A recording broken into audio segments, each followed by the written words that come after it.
up, guys? Tambo here with your weekly core report.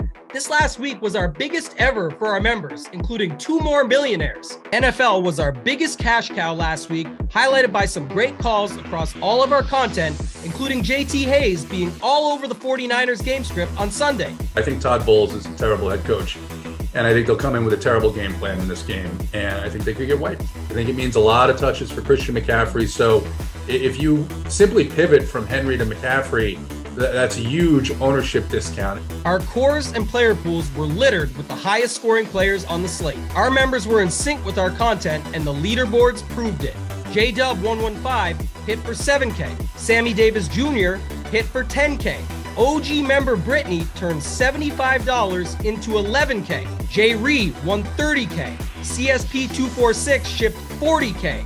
Craven or Vag used Mangones and my weekly construction advice to hit for 40K. And K Phallic hit for 46K with a Russell Wilson lineup. We'll get to our biggest NFL winners in just a second. But first, we need to shout out some big wins in our other sports. Our content continued to crush in the soccer streets, with NYG fan hitting for 10K. K Phallic's hot streak continued in the World Cup, shipping for 27K. In NBA, Long Dick Dong hit for 7K, while in MMA, Sevens Vox shipped a monster 51K. At Rumpier Sports, we take pride in featuring content contributors who actually make a living playing DFS. There's nothing better than when our members benefit from our content, and this week was the best week yet, producing 2 DraftKings Millie Maker winners to follow up last week's Millie Maker success. Shout out to Deepwater, who shipped $1 million in the 44-44, and huge shout out as well to Gordon Jonathan. He shipped the $20 Millionaire Maker with a monster score of 272 DK points, blowing away the competition. If you want to be featured in the core report, drop your winning lineup in the Members Never Win channel in our premium Discord. If you're not a member, join now. You won't find a better value with all sports included for one low price. Remember, if you're not winning with us, you're watching us win. Until next time, let's keep running pure.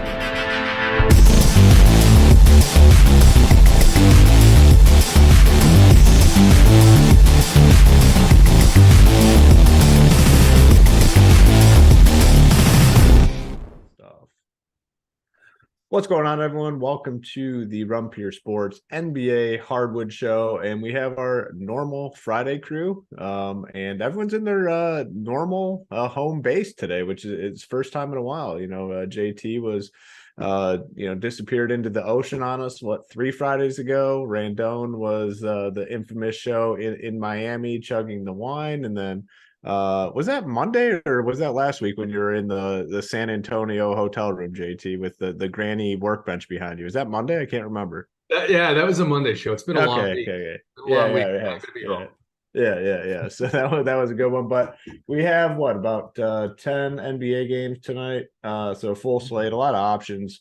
Not a ton of injury news or substantial injury news. There is some that we're waiting on, but for the most part, it's pretty clean in terms of that. I mean, obviously things can pop up, but as it stands now, nothing too major. I mean, I think you can kind of narrow down the plays without too much hesitation.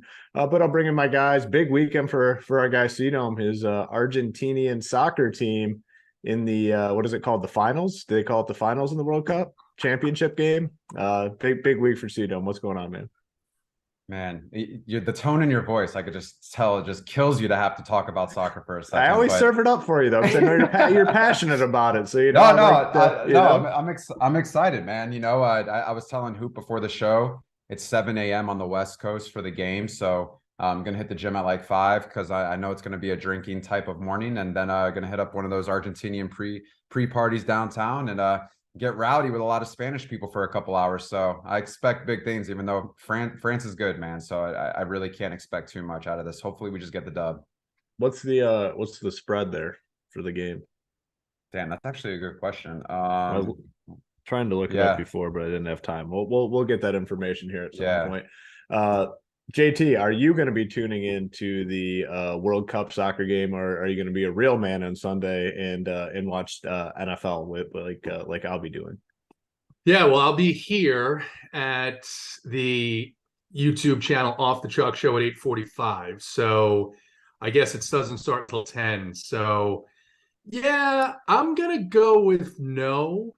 It'll probably be on in the bar that I go to watch the Sunday NFL games. And then as soon as football starts, they'll just turn all the TVs off, the soccer match, no matter what's going on there. So they might leave it on one because there may be some hardcore fans. But honestly, Dome, I wish Argentina well. I don't know many French people, so I'll root for you guys. We love that. We go. love that. Yeah. Hey, I Gotta think love so. the The unity. odds are right now, Argentina is a slight favorite, plus 165. France is plus 185. But So it can't end in a draw though because it's the championship game. I was just looking that up. But that's the 90-minute money line. So so like regulation, it would. Okay, I got you. right. So Argentina's minus 118 to lift the trophy. France is listed at minus 105. Oh yeah, it's a legit toss up. Yeah, France is the defending champ, and they got that phenom Mbappe. So I'm not expecting anything to think that we're just gonna like go in there and crush them. So it's gonna be a good ass match, man. That's all I got to say. I'm excited. It's gonna be a good one. All right, well, best of luck to you. That is definitely going to do it for the soccer talk on this show. But yeah, we got a big NBA slate, like we talked about. A ton of recent success in other sports as well. Big T, I think, took home like 80K last night in the NFL Showdown Streets. Our guy Sweet Boy took down 50K. He's had a couple of massive wins. And that is on the back of 3 Millie Maker winners in the last 2 weeks, all Run Peer members. So you absolutely love to see that. Big slate tomorrow, 3-game slate, massive contest. We'll have all our content up for that tonight leading into tomorrow, and then the full NFL slate on Sunday. So it's a big weekend. If you are a member at Run Peer, you know what the other people are missing out on. You get content for every sport, all one price. We don't charge you more when new sports start. So if you have a membership at Run Peer, you get access to everything, and you can also choose a package that includes Saber Sim as well, which has helped a lot of people in the MME street. So make sure you get on over to runpeersports.com. Check us out.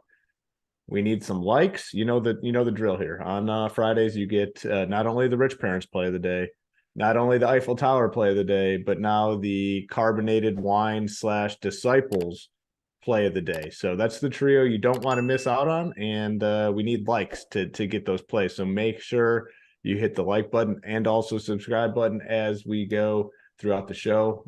First game on the docket here, Kings and the Pistons. The total sitting at 237, so big boy total here.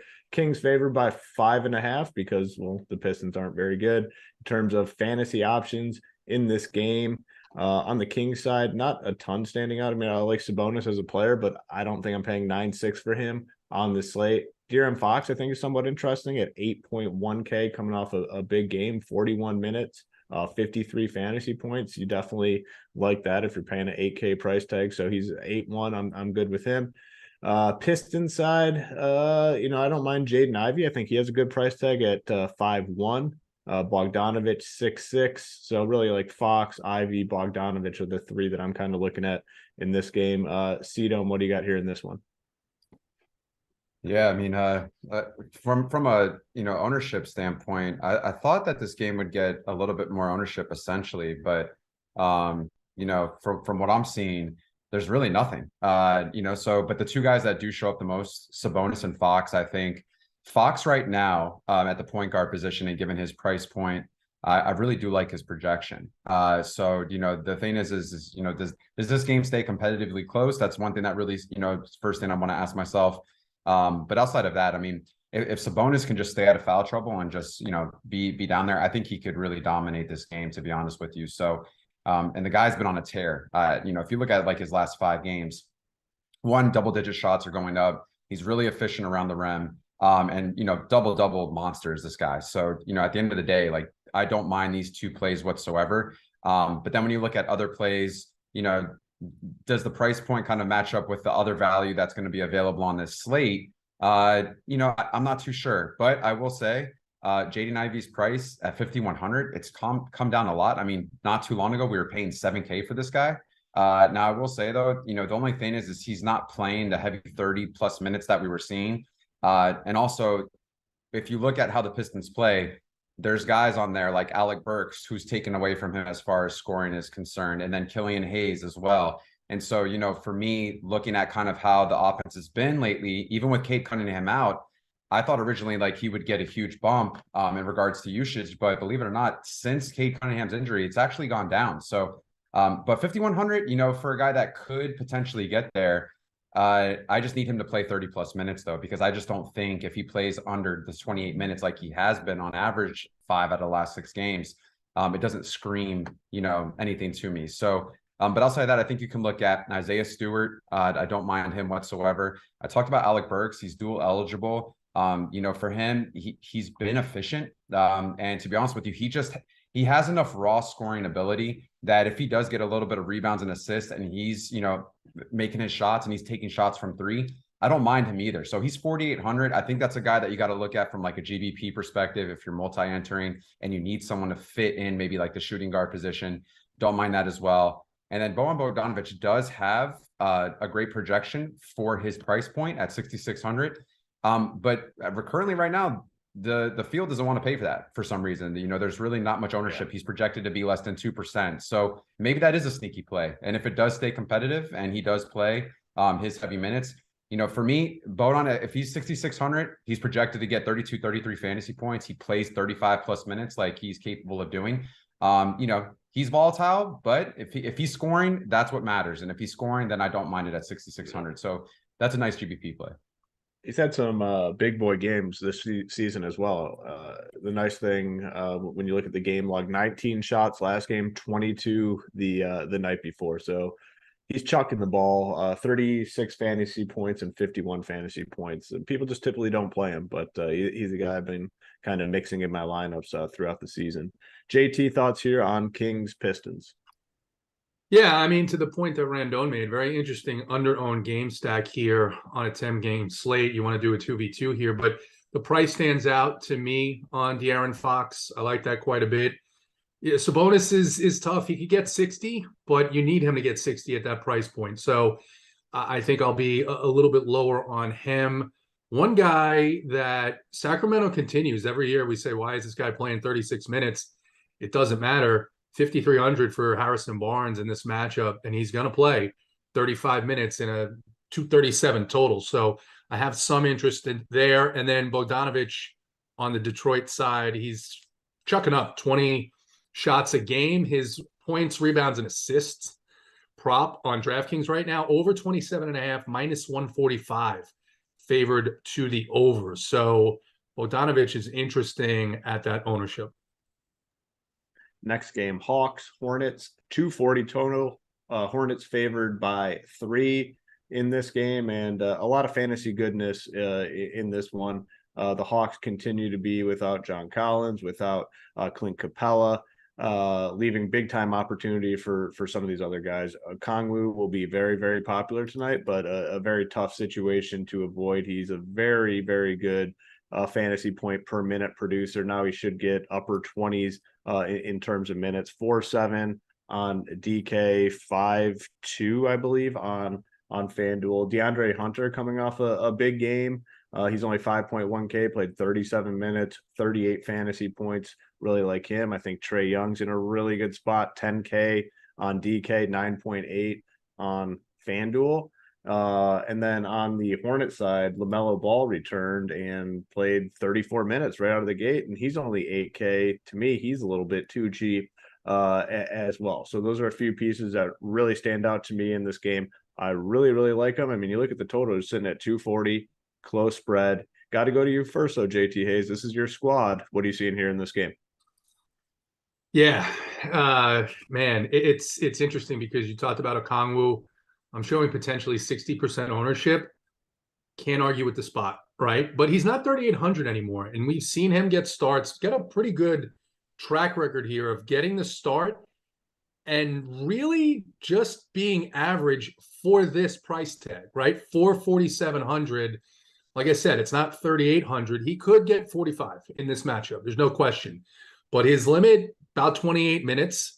So it's not the type of spot where you're getting a guy that you know is going to play 33, 34 minutes. At least he hasn't in the past. So I think there's pivots here to go maybe and play Jalen Johnson, who's a risk as well because of the way that the minutes have worked out recently. Or you mentioned DeAndre Hunter. So I like that as well. Trey hasn't been shooting the ball well. Bogdanovich priced up now at 6K, but this has been one of the best matchups for opposing point guards, Charlotte Hornets. So at 10K, I think Trey is he's certainly going to be more popular than he would be normally without some of these injuries. But I think it's fine. And then I agree with you. I think LaMelo Ball, even with Hayward coming back, normally we would be interested in the power forward here against the Hawks. With Hayward coming back, I don't really know how that's going to shake out between him and Jalen and PJ Washington. So interested in the price point for LaMelo here, but concerned a little bit about the Hawks' ability to compete. There's something going on with this team, and I am a little bit worried here about a situation where maybe we don't see the most competitive game. I hope we do, but it's been a tough go for the Hawks. Yeah. Looks like the show might be streaming in two spots. So if you're watching it under the NFL Week 15 spot, hop out of there and hop into the 2022 NBA DraftKings Tournament pick. So for some reason, streaming in both spots, we want you in the right chat. So make sure you get on over to the NBA link, not the NFL link. Randone, thoughts here on Hawks Hornets? Yeah, you got to play guys from this game. I think that's kind of just like what my initial mindset is. I don't think I can fade a 240 total, especially in a pace environment, especially with these two guards, Young and Ball, going at it. If it can stay competitive, it could be a smash spot for a lot of these players, right? Okanu is really difficult to fade. Very difficult. I know that, for him, he's going to have a lot of high ownership, but you might as well, just potentially think that, it's kind of like a free square essentially. And if he's like 55, 60% owned, you still have an edge on 30% of the field. But I can only imagine in single entry, that ownership will probably be even higher. But I mean, he's athletic. If he's going to play the amount of minutes, it's just difficult because of his projection right now at 4.7, currently projected, for 34 fantasy points. It's really hard to say no to that. So, the center position, 34, just to point this out, 34 would be the best game he's had in like a year and a half. So the only thing is at that price point at 62% ownership, I think there's leverage in fading him. Yes, you're dead if he goes off. Yeah, but he just hasn't done it. Yeah, I mean, if you do fade him, I mean, guys like Jalen Johnson, DeAndre Hunter, I think should be like the first guys, in your lineup. You definitely want exposure to this spot. If you go that route, which it certainly is viable. I mean, if he does, 62% of the field going down in flames, and it's going to be even higher in like high stakes single entry stuff. So you want exposure here. So if you don't go there, I love getting some other pieces. But yeah, go ahead. No. I mean, it's an aggregate, right? So it's like of like 3 or 4 different sites, where the aggregate projection right now currently, if I don't touch it, is around 34 fantasy points as an average, right? And I think what maybe is taking that into consideration is if he does play the 28 minutes, it's also against a team that struggles against bigs. They just played Detroit. Jalen Duren went absolutely nuclear on the boards against them. This team cannot defend the bigs. So, I mean, if Okanu's in there, he's active, he plays 25 plus minutes. I guess my mindset is kind of looking at that like yes, I see what you're saying. Like it would be his best game ever of the season, essentially. And I don't disagree with you whatsoever. I think I just have the fear of, because his price point is so small, like even if he gets 28, 30 fantasy points, it's like, that's still 7, 8x.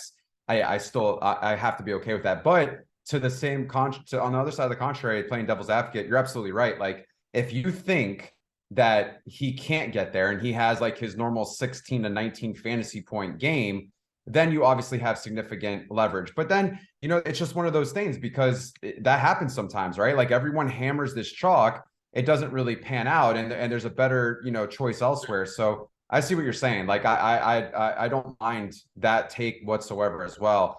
So like that's it for Okongwu. But I think Trae Young is, if he can stay in this game and make it competitive, I do love him tonight. He really pops. And to be honest with you, I wish the ownership would be a little bit more down, given kind of what's going on with the team internally. But LaMelo Ball at 8K, I think, is another great option given his price point and what he's capable as far as his ceiling is concerned. So those three guys would probably be my primary focus. But I don't mind maybe going to pieces of this game that other people don't want to, such as, Jalen. But just because we're talking about the game right now, PJ Washington just got ruled out for the Hornets. Yeah, so that's a significant bump to Jalen McDaniels. Yeah, absolutely. So he's probably going to garner a shit ton of sorry for my language, a ton of ownership now. And McDaniels is a guy that I've kind of raved about in the past. Since that game in Miami where I had my Disciples play of the day where he freaking had 4 fouls in like the first half, he's paid off very well for his price point. Multiple games of 35 plus fantasy points. The minutes are there. The shot attempts are there. So, I mean, with PJ Washington out, that's a little bit more usage to his position. So I don't mind the Jalen McDaniels play whatsoever. It's unfortunate that maybe they couldn't rule us out a little bit later, but, it is what it is. And then I think the only thing that we're going to probably figure out is what does Hayward do? Typically in a shoulder injury, upper body, I would say that his legs are probably fine, right? So, how many minutes do they give him on the floor? If it was like a lower body, it's usually like an 18-minute restriction. So maybe he does play 20 plus minutes. And, who does that take away from the most? I'm thinking maybe Rozier. I'm thinking maybe Oubre as far as a little bit of usage. But at the end of the day, I still like these guys. And then one more guy we could talk about real quick is that no one really is wanting to play currently based on what I'm looking at, but Jalen Johnson. So this is a guy that maybe you can have a pivot to. He's 4,500, young, very athletic. He does have the ability to get 30 plus fantasy points. I think we've seen that even in, shorter time frames as far as minutes on the floor. So he's someone, this is a good matchup for him. If you want to target maybe the cheap bigs, such as him, I don't mind that play whatsoever either. Yeah. And appreciate you apologizing for saying the word shit. I mean, we were pretty offended, and I think our listeners were as well. So we definitely appreciate that over here at Rumpier. Next game on the slate here, we have the Nets, we have the Raptors, 226 total. Nets favored by 1.5 in this game. Not a ton for me here. I think there's two guys that I like, and I like quite a bit, and actually like kind of pairing them together. Kyrie Irving at 8.5. Finally starting to see the minutes, finally starting to see the production.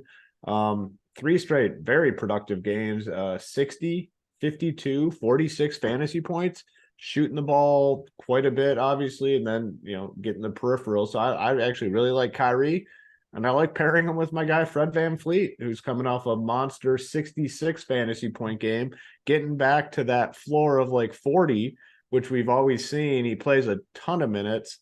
Kind of does everything out there. Love pairing those two together in tournaments, and hope you get a little back and forth, which the spread in this game is 1.5. Totals 226. Problem I have with some of the other pieces like Durant, I'm just not paying the 10.9 for on this slate. And then Siakam at 10.5. Love what he's done this season. Phenomenal season.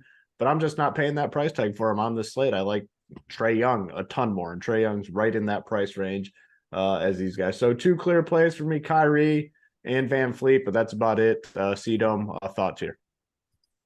The first thing that stands out is, this guy's going to get ownership, but I just don't trust it. I mean, Thaddeus Young at 3,400, he played 28 minutes last game, but like the usage just goes so much more to Siakam, to VanVleet, to Barnes, that it's hard for me to kind of say like, okay, like he's going to get there. So I kind of, don't mind fading Thad Young in this scenario. Now, I'm not talking like crazy ownership, but like between 15, 16%.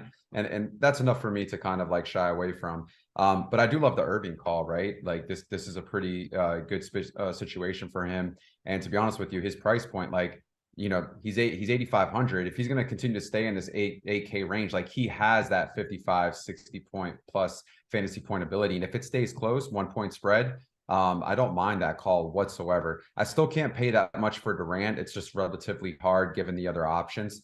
Siakam is just a usage monster. So, if that's somewhere you want to go, these guys are going to play their 35 plus minutes, especially if it's close. He's going to be on the floor constantly. He's going to take a ton of shots. And there's just a lot of upside there. So I don't mind that play whatsoever. I just don't know if he can get there, considering the fact of like, 10.5K, I might want to go elsewhere, but I don't mind it. And then, Scotty Barnes, I think, is another option open for consideration in Van Fleet as well. But once you get out of there, it starts to get a little bit more difficult. I don't really foresee myself going anywhere else inside this game. So I'll probably just stick it to that.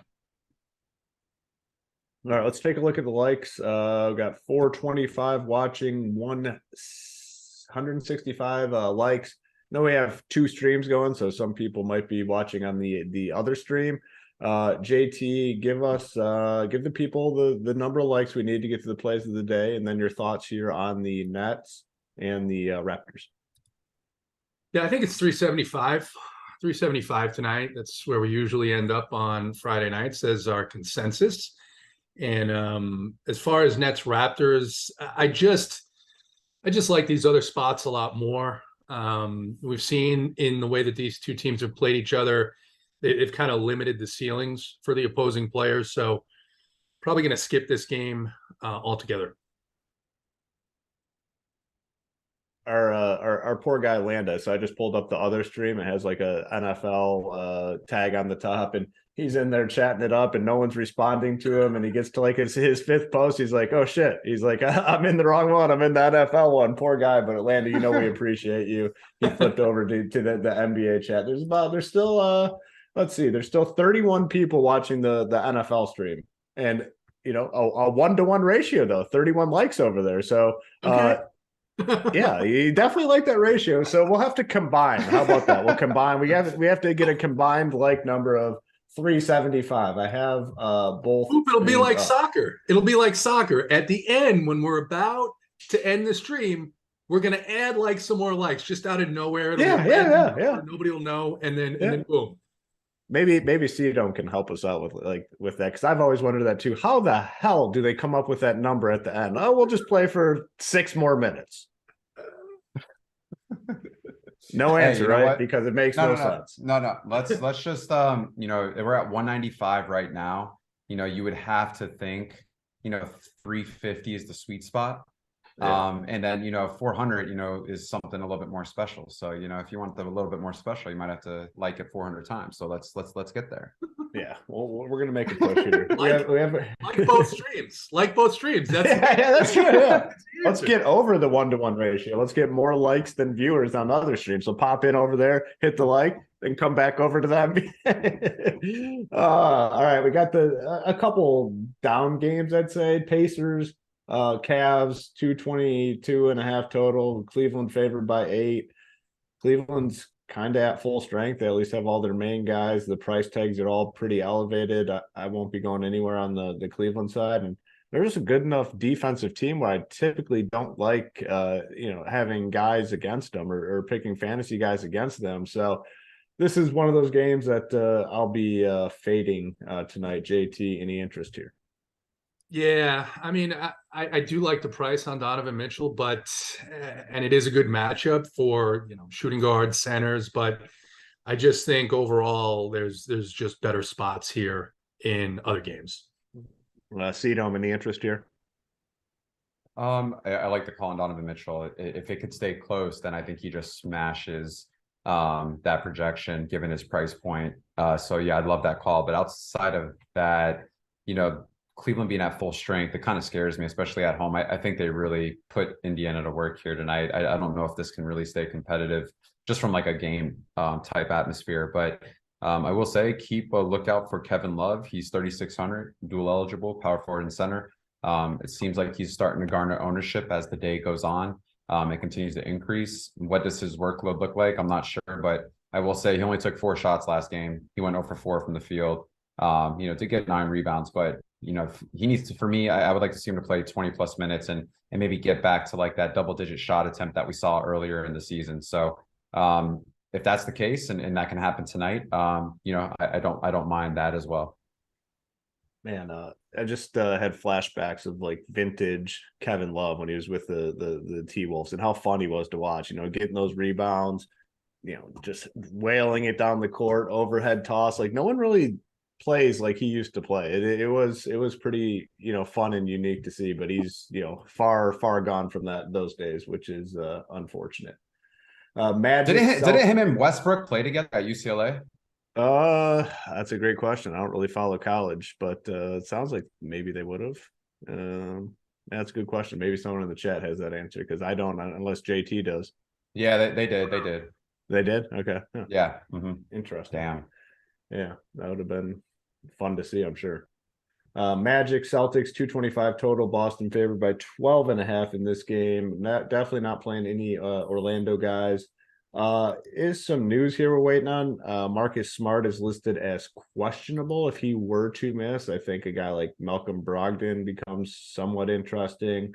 Maybe Derek White, but the problem here is, man, like everything just goes through Jaylen Brown and Jason Tatum, and they're pretty expensive. 9-2 for Brown, 11-1 for Tatum. If I'm spending, I'm going to be going elsewhere. This is another game. I will be off tonight. JT, any interest here? No, and the Celtics welcome back Robert Williams. So just a fully healthy team. And Orlando's fairly healthy too. So no interest here. Cito? I always write off this freaking Magic team. I lived there for 7 years, so I can't do it anymore. Like I just feel like I need to sometimes look at their pieces. But I will say I will give Markelle Fultz a little bit of a look at, especially what he's done kind of throughout the last 6 games, like on and off, very volatile. But if he's going to take 11, 12 plus shots and play 30 plus minutes, I have to give that consideration at 5,100, regardless of who's going to be defending him on the other side, if it's Marcus Smart or whoever. So, but outside of that, Franz Wagner, was on a little bit of a tear. Do I want to go there now at 6,300? Don't necessarily know. I don't think so. However, though, I will just continue to look at it only because he's going to. I mean, at the end of the day, dude, like the guy's going to take 15 plus shots. He's going to play his 35 plus minutes. And if he's scoring and, right there, you get like a 36, 40 point fantasy game, which he can easily do. I mean, if you look at this guy's actually pretty damn consistent. And he's efficient. So no one's going to play him because of the matchup, because of where they're at, but he's going to play. I mean, he even plays in blowouts. So 6,300 Franz Wagner, I think he's someone to consider in GPP play. I just can't continue to write off these Orlando guys when the minutes will be there. And if they're taking that many shots at those price points, I got to look at it as like a little bit of a leverage play. Yeah, Markelle Fultz, it is funny. Look at it. It's every other game he plays well. The unfortunate part is if you're considering him tonight, he's due for one of his bad games. So keep that in mind. But he's coming off 47 fantasy points, which is pretty wild. So something to note there.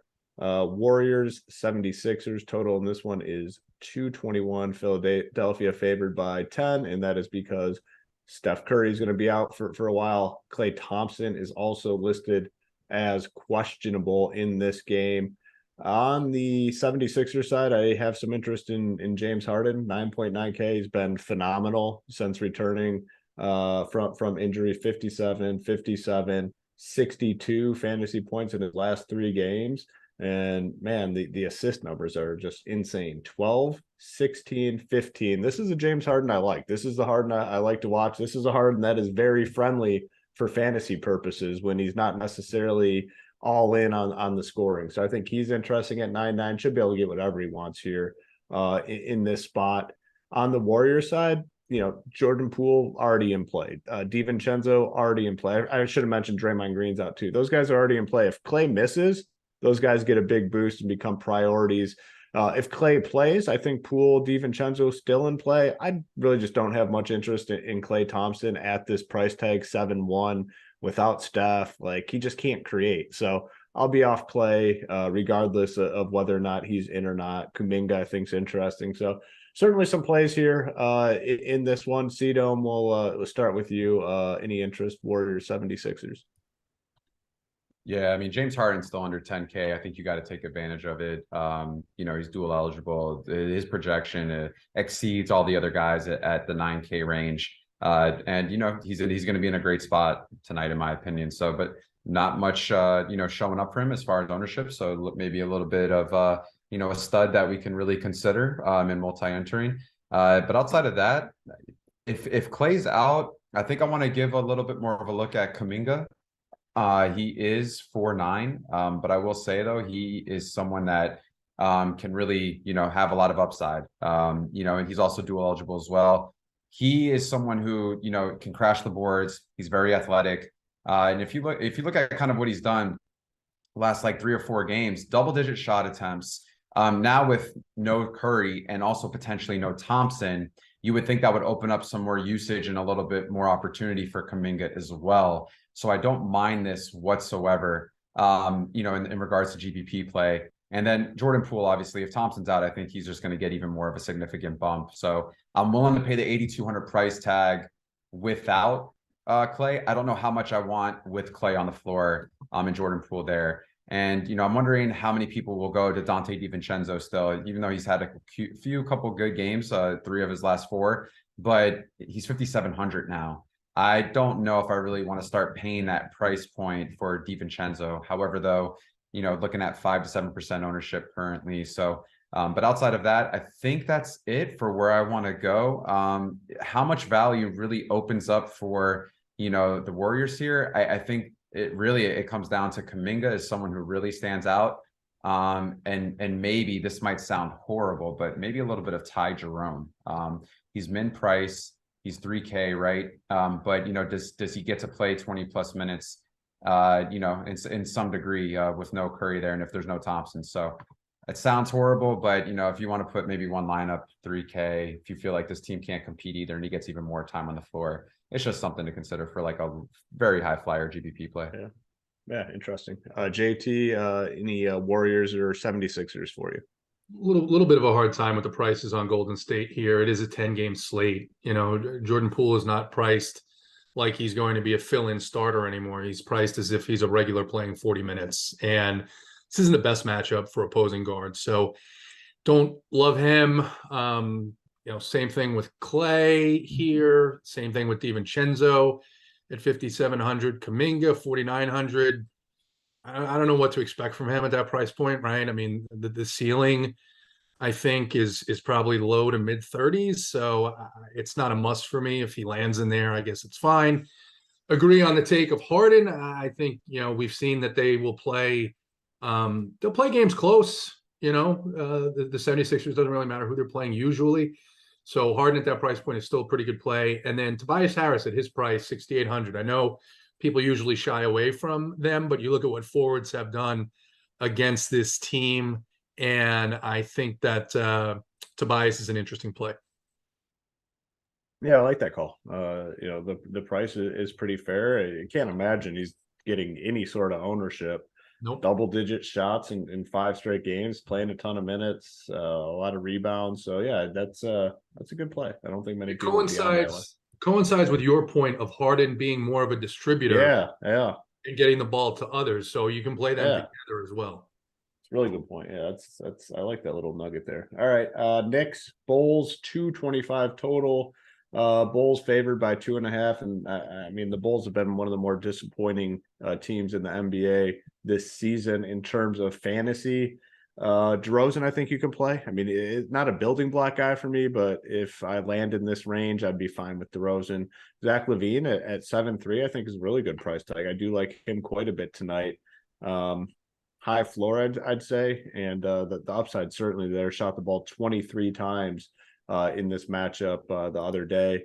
On the Knicks side, 2 clear plays for me. It's going to be Brunson at 6'8". I love Brunson tonight at 6'8", and then Julius Randle at 8'7". I have some interest in. So 4 clear plays for me: LaVine, DeRozan, Brunson, Randle. Like them all quite a bit. JT, will stick with you. Thoughts here in this one? Yeah, I mean, I like those 4 guys here. We'll probably mix them in, and I wish it were more consistent. But Mitchell Robinson did play 36 minutes.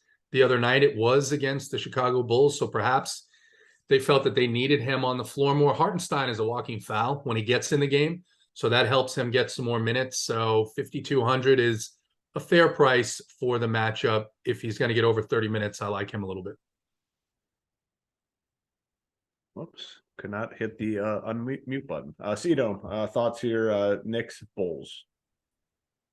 Yeah, I mean, I'm surprised we're at 234 likes. We got 526 in here. I'm just very disappointed, about to talk about this game. I just wish that we would see a little bit more love, How do you feel about 237, 234 plus 42. Does that make you feel any better? That's about what, That's 270? 276. 276? Yeah. Yeah, it makes me feel a little bit more tingly, but Helps you focus a little better. Helps you focus a little better.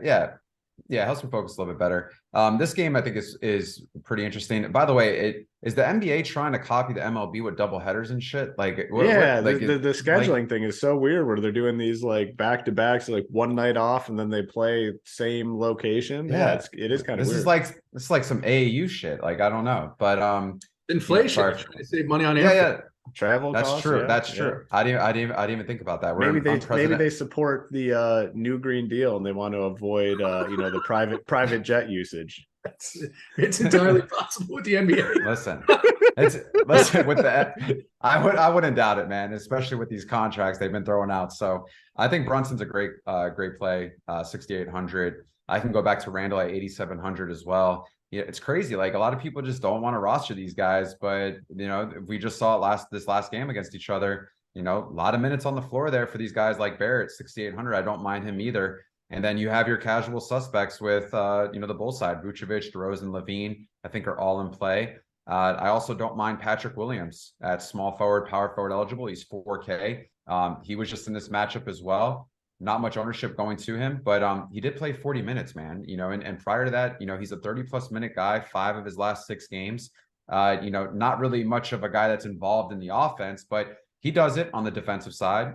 He can crash the boards, definitely can assist. So there's some different flares there of his game. I would love to see the type of game where he does shoot 10 shots. And if that's the case, I think 4K, not much ownership. He's someone that you can fill into a lineup as well and kind of maybe give yourself a pivot off some other guys that are maybe higher owned in the same price range. So he's going to play the minutes. He has the length, so I don't mind him whatsoever. 3 more games and we need like 100 more likes. If we end up combining, we're somewhere around 100. So let's get those likes up. Let's get the subscribe numbers up. We got 3 more games to go. So make sure to hit the like and subscribe. 233 total in the next one. The Timberwolves and the Thunder. Thunder favored by 2. On the Thunder side, SGA thinks a fine option. Giddey's a fine option tonight. Poku is kind of popping at 4.1K. A little bit cautious on a guy like him. You just, with this Thunder front court, you just never know what you're going to get. Even with injuries and whatnot, you just have no idea what you're going to get. So in play, I'd be a little cautious with him. On the Timberwolves side, it's the one side where we legitimately have to wait on the news because D'Angelo Russell is questionable and so is Rudy Gobert. If Gobert misses, Naz Reid is only 4K and he would likely start. He would be a fine play. Jaden McDaniels already in play would get a big boost. Kyle Anderson would get a big boost. If Russell misses, Jalen Noel, Anthony Edwards both get a big boost. So this could end up being one of the better spots on the slate. But this game is at 8 Eastern and probably, 50-50 in terms of whether or not we have the news when the slate locks. So I think there's a big opportunity here with the Timberwolves if you're patient, because this news is by far, I'd say, the biggest on the slate. JT, go to you first. Thoughts here in this one? Yeah, potentially the leverage spot off of some of the chalk in Atlanta and Charlotte here. Big total, close spread. Have to wait on the Timberwolves, but on the OKC side, my favorite play here, Shai Gilgeous-Alexander, price finally down under 10K, 9,700. It's a matchup that has yielded the most fantasy points against opposing point guards on the slate. So I like the spot for him a lot. And then, multi-entry, you want to take a shot on Poku or some of these other guys, fine, whatever. It's just, it's sort of like some of these other pieces, like some of the Detroit guys, where it just doesn't make sense on this slate to mess around with the rotations at the back of this lineup. Yeah. I think Poku does end up getting ownership. Like all these projection sites have him way up there, but I'd be a little bit cautious on that one. Cedom, thoughts here? I'm sorry, go ahead. No. I was agreeing. Yeah. Cedom, thoughts here on this one? Yeah. I think for me, I do like the Poku call, but I will say, if you really want to get weird, I think this guy could see extra minutes tonight is Mike Muscala. I'll just say, he's had some games earlier in the year where he did play 15+ minutes. and he got there. He got there pretty well. So, they don't really have much as far as big men is concerned tonight. And, you would have to think also, if Gobert does play, does Poku get in a little bit of foul trouble, and what does that look like? So does Muscala come off? He's just a big man who could shoot, he could rebound.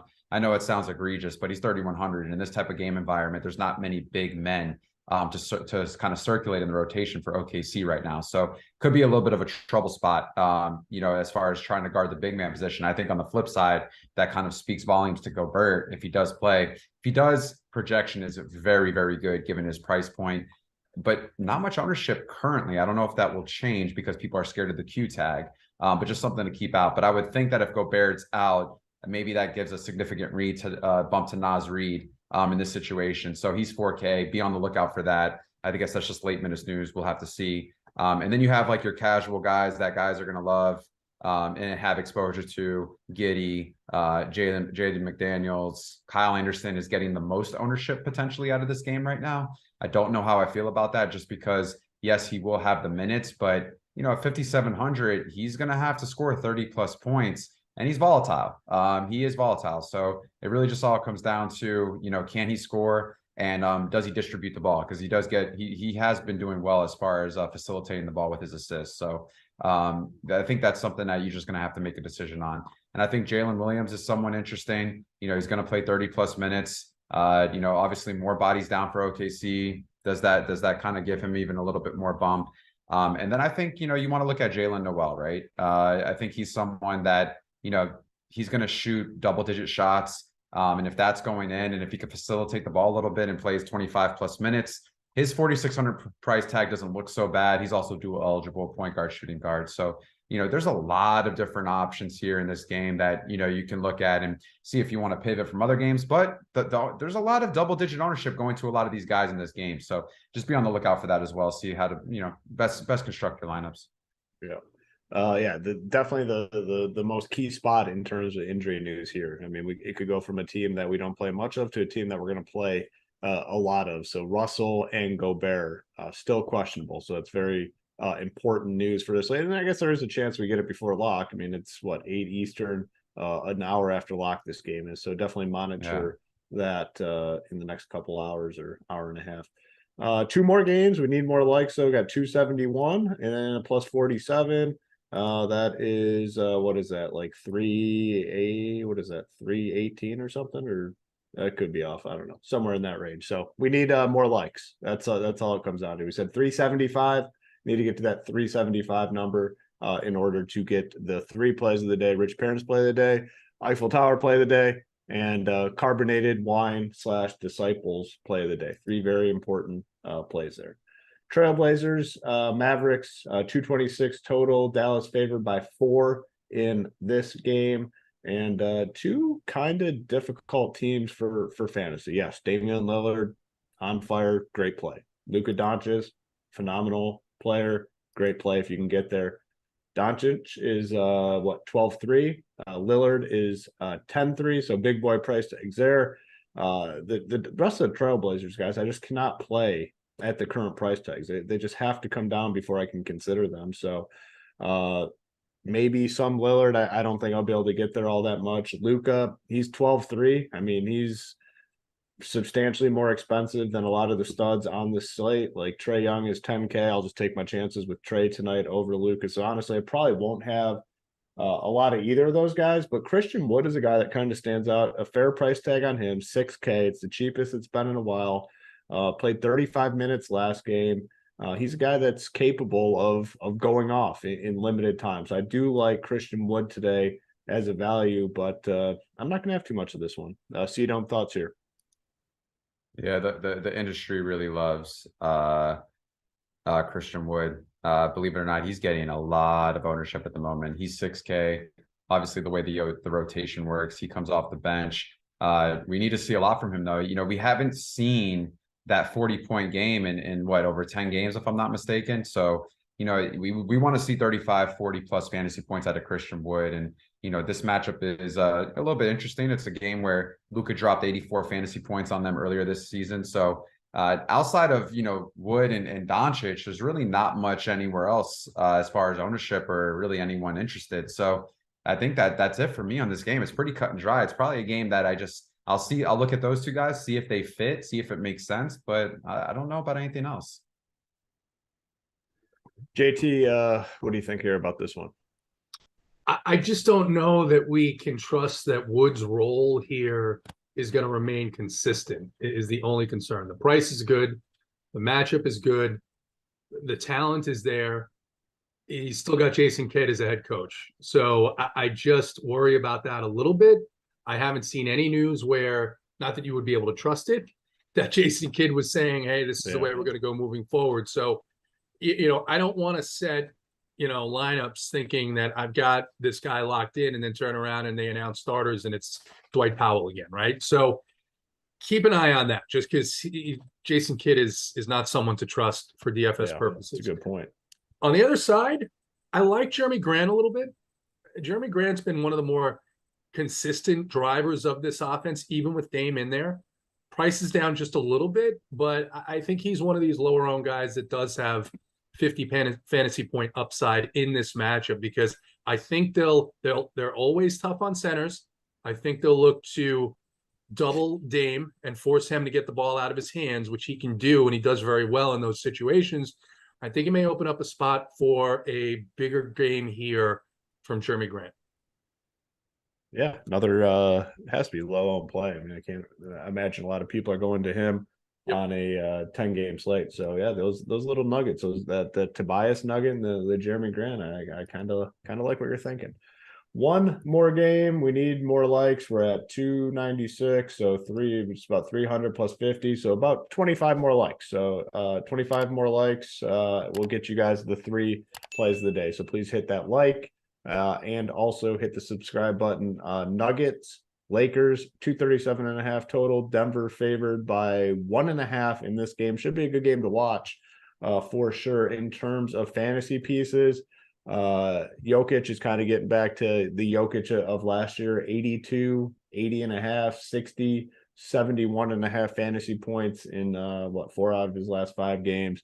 He's going to want to get it done here against the Lakers. I think he's very interesting. Jamal Murray, I like him quite a bit at 7K, coming off a stinker against Washington, but I think he bounces back here in a big way. So both those guys clearly in play.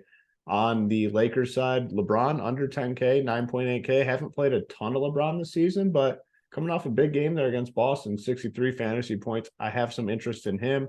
Anthony Davis at 11.2. I don't think I can get there on Davis tonight, just because if I'm deciding between Davis and Jokic, I'm going Jokic for sure. So not much Anthony Davis for me. It's going to be Jamal Murray, Jokic, and LeBron. I think are all solid plays. Tough to get to the secondary pieces, though, on these two teams. JT, what are you thinking here in this one?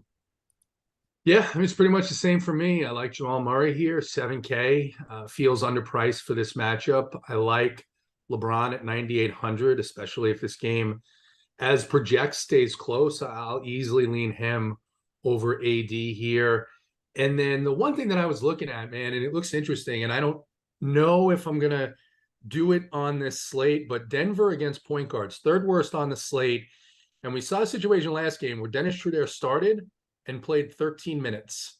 And the rest of the game was Russ Westbrook. He put up another 50-point outing. 7,100, I think, here for Russ is interesting in tournaments, just because if that's the model that they're going to use, where Schroeder will start, he'll get his first rotation, and then Russ is going to have extended rotations throughout the rest of the game. I'd like to get on Russ before the rest of the industry catches on. And he's showing almost no ownership here tonight in this spot. So at least 1 or 2 lineups, I think I'm going to see if that pattern holds. Take a shot with that.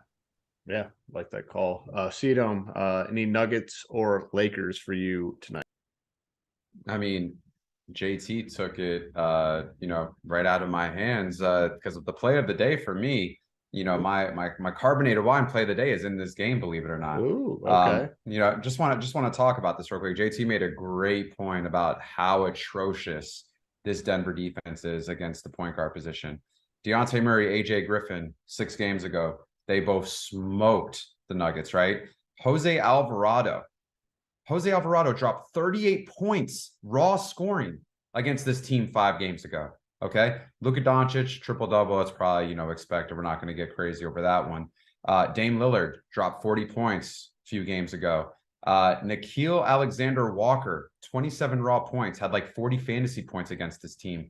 And then the game the other night, you had Monte Morris cook them, and Will Barton off the bench cook them, right? So this is a situation where JT's right about there's going to be no ownership.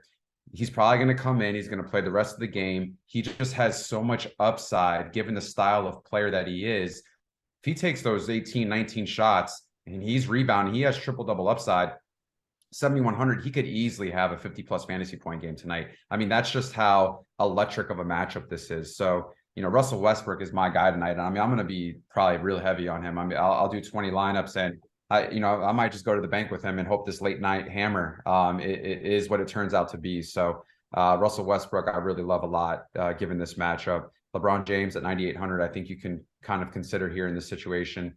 Jokic is going to get no ownership, but he's 11.9K.